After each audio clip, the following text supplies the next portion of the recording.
বেশিরভাগ মহিলারা দেখা যায় আমাদের কাছে ব্রণ এবং ব্রণের গর্ত অথবা ব্রণ হওয়ার পরে যে দাগটা হয়ে যায় এবং এটা নিয়ে তাদের মনে অনেক ধরনের কোয়েশ্চেন থাকে, অনেক ধরনের জিজ্ঞাসা থাকে।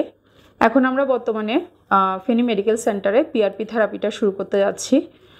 এটা একনির স্কার যেটা অথবা গর্তের জন্য খুব ভালো কাজ করে। রুগীরা যখন আসেন তখন আমরা রুগীদেরকে এটা সম্পর্কে বলে থাকি। আর পিআরপি করার মাধ্যমে দেখা যায় পেশেন্টের নিজের রক্ত নিয়ে আমরা বিভিন্ন ধরনের কিছু প্রক্রিয়ার মধ্য দিয়ে যাই। তারপরে এটা হচ্ছে ব্রণের গর্তে অথবা দাগের মধ্যে করা হয়। নর্মালি আমরা 6টা সেশন দিয়ে থাকি। এরপরে পরবর্তীতে পেশেন্ট কতটুকু ভালো হলো ওটার উপর পরবর্তী চিকিৎসাটা আমরা চালাই।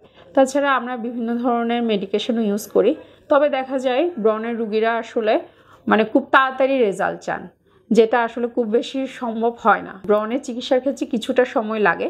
তাছাড়া ব্রণের ক্ষেত্রে আমাদের কিছু লাইফস্টাইল মডিফিকেশনের ব্যাপার থাকে, আমাদের জীবনযাত্রা প্রণালীকে একটু অন্যরকম করতে হবে। দেখা যায় আমরা এখন বেশিরভাগ সময়ে ভাজি পোড়া খাবারগুলো খাই, বাইরের খাবার খাই যেগুলো জাঙ্ক ফুড, এগুলো আসলে অবশ্যই পরিহার করতে হবে। তেলে ভাজা খাবার, চর্বি জাতীয় খাবারগুলো অবশ্যই পরিহার করতে হবে। মুখ ভালো করে পরিষ্কার রাখতে হবে।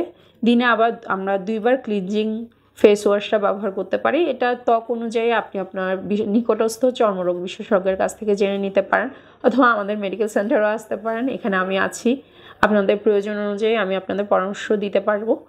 আচ্ছা, যদি পিআরপি করতে চান আমরা মেডিকেল সেন্টারে আসতে পারেন। আর লাইফস্টাইলের ক্ষেত্রে দেখা যায় আপনাদের অবশ্যই 12 থেকে 14 গ্লাস জল খেতে হবে, ঠিকমতো ঘুমাতে হবে, এবং সবুজ যে শাকসবজিগুলো পাওয়া যায় এবং মৌসুমি যে ফলগুলো পাওয়া যায় আপনারা অবশ্যই সেগুলা খাদ্য তালিকায় রাখবেন। এরপর তো চর্মরোগ বিশেষজ্ঞ হিসেবে আমি আছি, আপনারা আসতে পারেন। ধন্যবাদ।